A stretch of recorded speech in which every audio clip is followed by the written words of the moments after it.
Intraday trading किंवा positional ट्रेडिंगसाठी ज्या गोष्टीचा आधार घेतला जातो ती म्हणजे टेक्निकल ॲनालिसिस. या भागापासून आपण टेक्निकल ॲनालिसिसचा सविस्तर स्टडी करूया.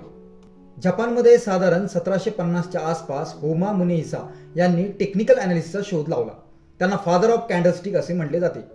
त्या काळी जपानच्या ओसाका शहरात तांदळाची बाजारपेठ होती. तेव्हा तांदळाचे जपानमधील ते एकमेव राईस एक्सचेंज होते. तेथे व्यापारी व शेतकरी यांच्यात तांदळाचा व्यवहार व्हायचा.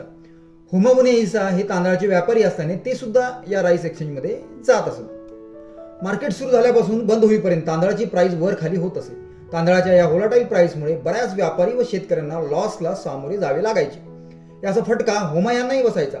यावर काहीतरी योग्य सोल्युशन काढले पाहिजे तरच राईस ट्रेडिंगमध्ये फायदा होईल असे त्यांना वाटू लागले आणि मग होमा लागले स्टडी करताना होमा यांना तांदळाच्या प्राइसवर बायर्स आणि सेलर्स यांच्यामुळे मोठा प्रभाव असल्याचे जाणवले. त्यामुळे त्यांनी बायर्स व सेलर्स यांची सायकोलॉजी समजून घेण्याचे ठरविले. होमा दररोज मार्केट सुरू झाल्यावर तांदळाची ओपन, हाय, लो आणि क्लोज प्राइस रेकॉर्ड करू लागले.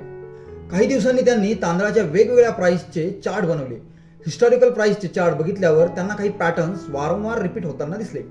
मग त्यांनी त्या पॅटर्न्सला नाव दिले, जसे की डोझी, तासुकी, हर्मी, ड्रॅगन फ्लाय वगैरे वगैरे. अशा पद्धतीने टेक्निकल ॲनालिसिसचा जन्म झाला.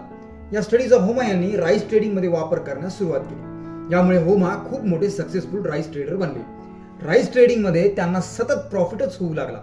त्यानंतर जपान सरकारने होमा यांना फायनान्शियल ॲडवायझर म्हणून नेमले आणि काही वर्षात होमा व त्यांची ही टेक्निक जपानमध्येच नव्हे तर जगभरात पॉप्युलर झाली.